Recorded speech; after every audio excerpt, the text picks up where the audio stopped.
May balita tayo mula sa bansang Britanya. Kinagigiliwan ngayon ng isang aso na nakagawian ng umistambay sa mga bubungan.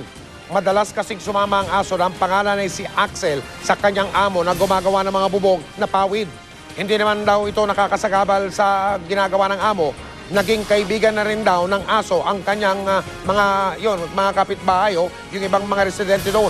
Marami rin na nagpapalitrato kay Axel. Aba, tila nag-enjoy naman si Axel sa kanyang kasikatan.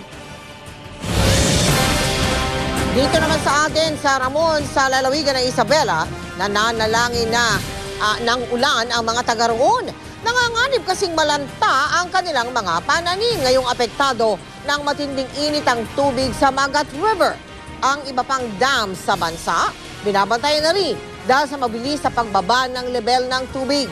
Nakatutok si Haji Rieta.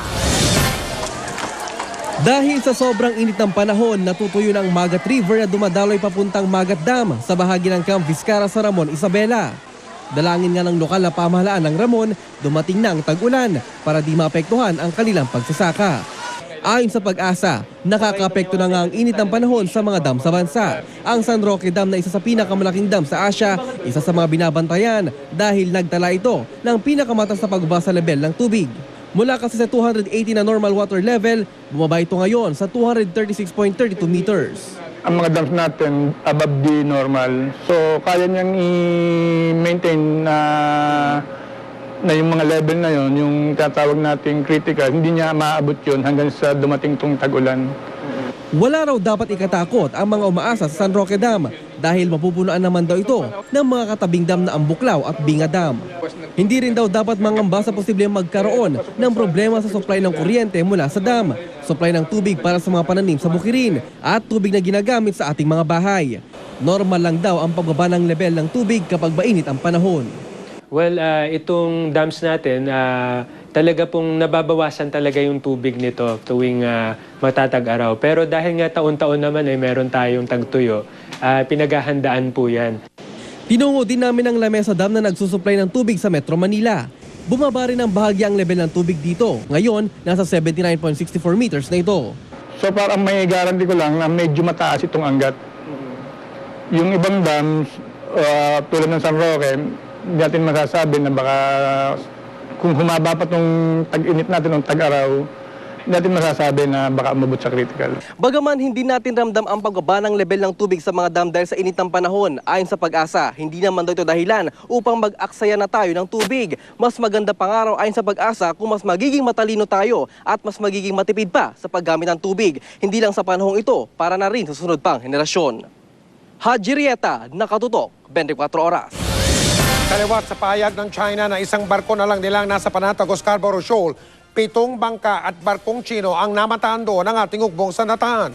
Nakatutok si Marisol Abduraman. Isang aerial picture na ito sa eksklusibong kuha mula mismo sa Panatag o Scarborough Shoal kamakailan lang. Sa ibang larawan naman, kitang-kita ang Chinese Marine Surveillance Vessel at fishing boat. Kita rin maging ang BRP EDSA bago ito pinalitan ng BRP Pampanga. Ito naman ang kuha ng 7 barkong nakita ng Naval Forces Command ng Northern Luzon sa Panatag o Scarborough Shoal alas 8 ng gabi nitong Lunes. Sa loob mismo ng shoal, may 2 maliliit na Chinese fishing boats. Ang 3 Chinese Maritime Surveillance Vessels naman nasa labas. Naroon din ang barkong Fleck 310 o Fisheries Law Enforcement Command ng China, pati na ang CMS o Chinese Maritime Vessel 71.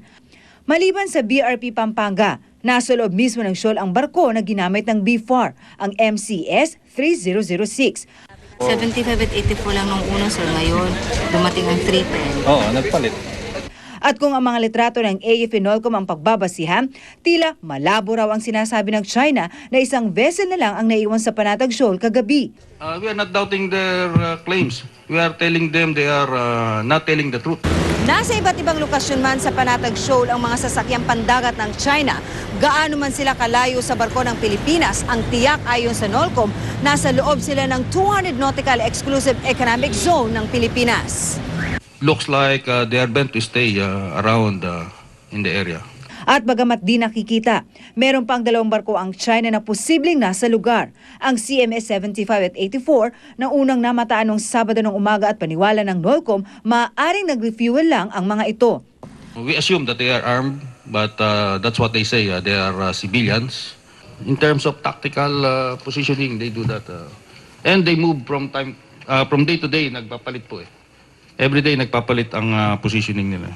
Normal naman daw ang alert status ng AFP sa Northern Luzon, pero aminado itong nakatuon ang kanilang pansin sa sitwasyon ngayon sa Shoal. They cannot conquer Scarborough Shoal.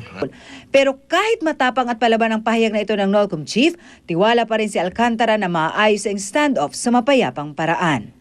Marisol Abduraman, Nakatutok, 24 Oras.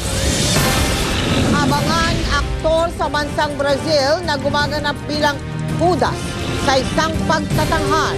Totohanang nagbigti. Lunti ang kagubatan at Malaparaisong Beach. Ilan lang sa mga dapat tuklasin sa lalawigan ng Palawan. At isang ginang sa Oriental Mindoro. Labis ang pagdurusa dahil sa mga bulate sa kanyang katawan. Walang patid na pagtutok dito sa 24 Oras.